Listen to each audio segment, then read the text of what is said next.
usapin po ng flood control, usapin po ng korupsyon, usapin po ng pananagutan. Makakausap po natin si Bishop Jose Colin Bagaforo, ang Bishop of Kidapawan, ang isa po sa pinakaaktibo na nagsasagawa ho ng mga pagkilos para ho doon sa o kasunod nung nabunyag ho na korupsyon na bumabalot nga sa ating mga flood control project dito po sa ating bansa. Bishop, magandang araw ho sa inyo. Welcome sa Bombo Radio Philippines, sa Bombo Network News, si Bombo Genesis at Bombo Ever po ito.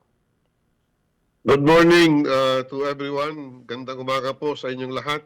At handa na po tayo for June 28 na kilos protesta.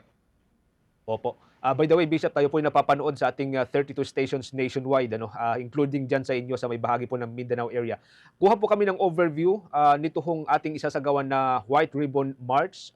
Yun, nabanggit nga ninyo kanina, isasagawa sa June 28, Bishop.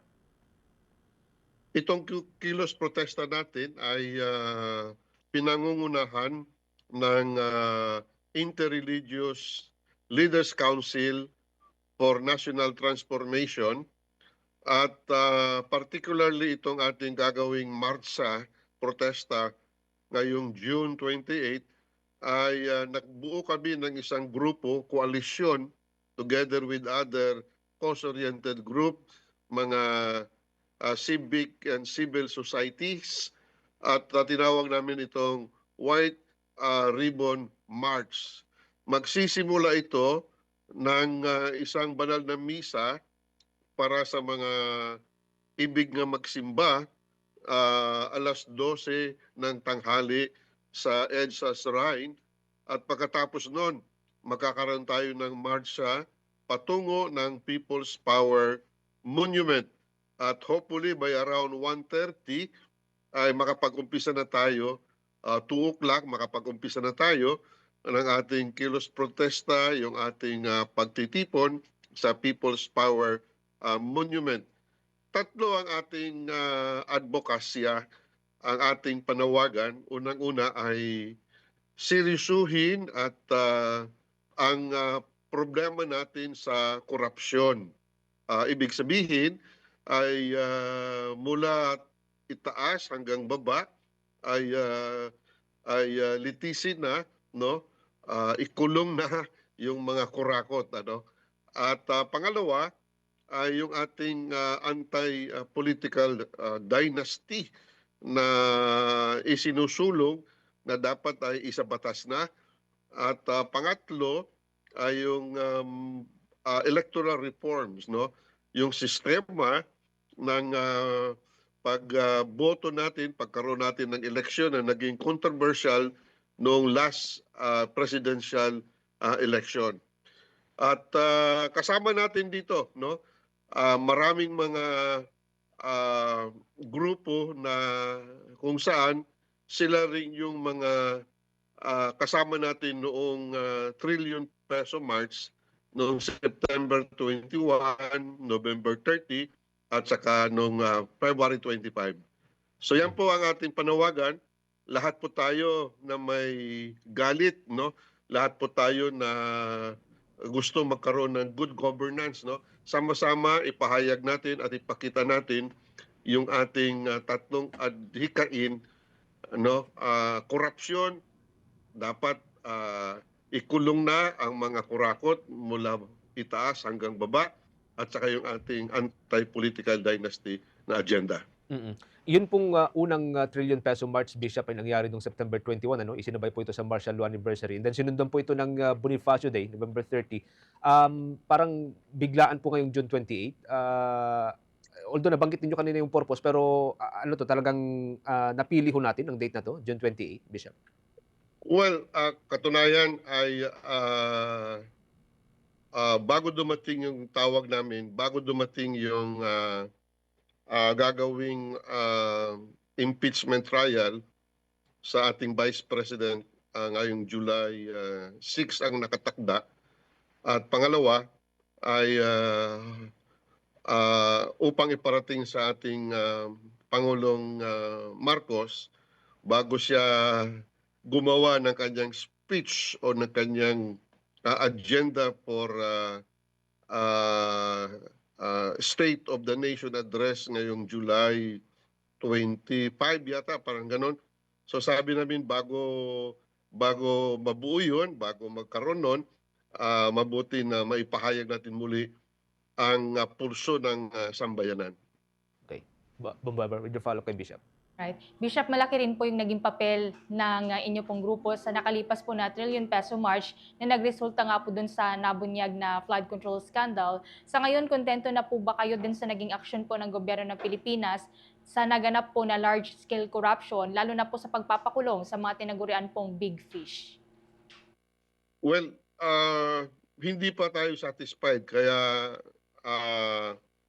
marami pang dapat na tugunan tungkol sa korupsyon.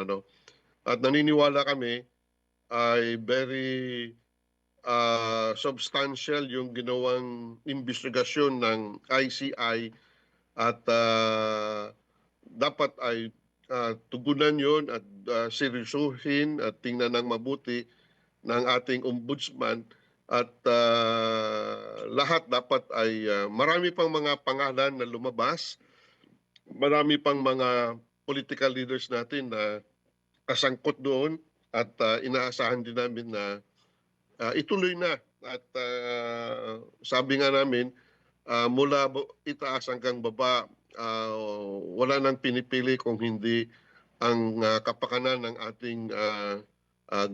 ating pamahalaan, ng ating sambayanan, at ang pangalawa ay of course yung accountability. Dapat managot ang mga nagkurakot.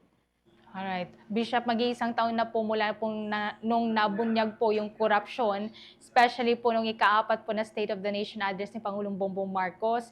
Sa tingin po ba ninyo, nakalimutan na po ito ng publiko, yung nabunyag po na corruption, o lalo pa pong lumakas yung kanila pong panawagan dito?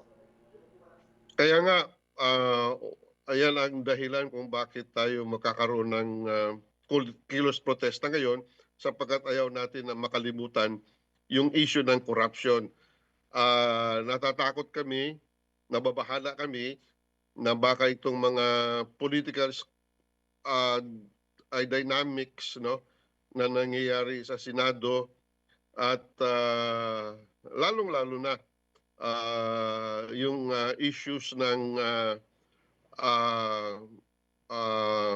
tungkol sa although very important yan, yung issues ng West Philippine Sea at saka mga issues ng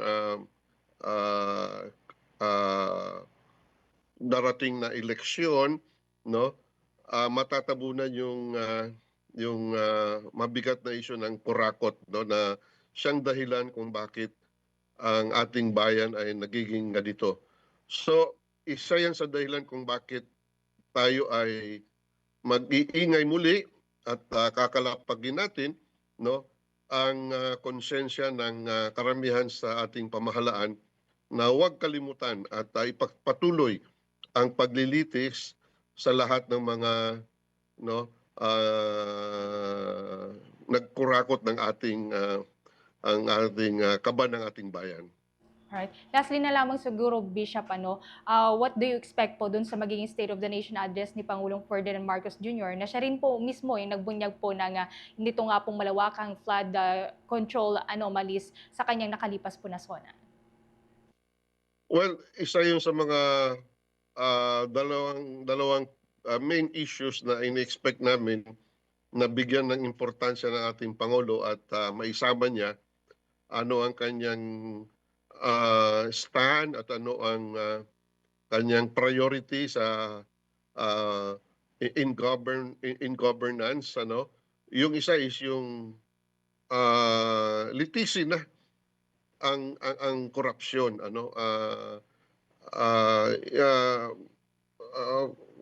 kulong na o di kaya ay harapin na yung mga involved sa korupsyon at maging matatag ang ating pamahalaan na i-prosecute yung mga involved sa korupsyon.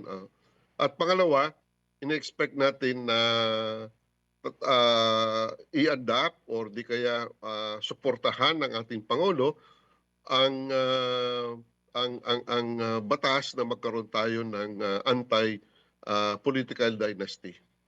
Bombo Jen. Bishop, again, thank you so much for joining us sa Bombo Radio Philippines sa Bombo Network News. Siguro maikli lamang yung ating pong paalala, ating panawagan sa mga kababayan po natin kaugnay dito sa White Ribbon March na pangunahan po ng Simbahang Katolika. Bishop. Well, panangungunahan ito ng apat na mga religious groups, no, sa ating bansa. So ang panawagan natin sa lahat, no, maging anuman ang ating kulay, no, bata, matanda, lahat po tayo, ang buong sambayanan. At muli ipahayag natin, kalampagin natin, iparating natin sa ating pamahalaan, sa ating mga political leaders, no, ang ating adhikain na isugpuin ang korupsyon, litisin ang mga kurakot. Sama-sama po tayo. June 28, alauna, may umpisa ng marcha, 2:00 hanggang 6:00 ng hapon sa People's Power Monument. Sama-sama po tayo sa ngalan ng Diyos at sa ngalan ng sangkatauhan ng Pilipinas, no? Ipakita natin ang ating pagmamahal. Let us all go out and make a difference. Let us all be counted as we once again, no, protest and show our indignation sa korupsyon na nangyayari sa ating bansa. Thank you so much again for joining us, Bishop Bagaforo, sir. Mag-ingat po kayo, sir. Ang Bishop ng Kidapawan, mga kaumbuan, si Bishop Colin Bagaforo. For the most trusted source of news and information, visit our website at www.bomboradio.com. Follow us on Bombo Radio mobile app, Facebook, YouTube, TikTok, and X, formerly Twitter. Like, share, and stay connected. Anytime, anywhere.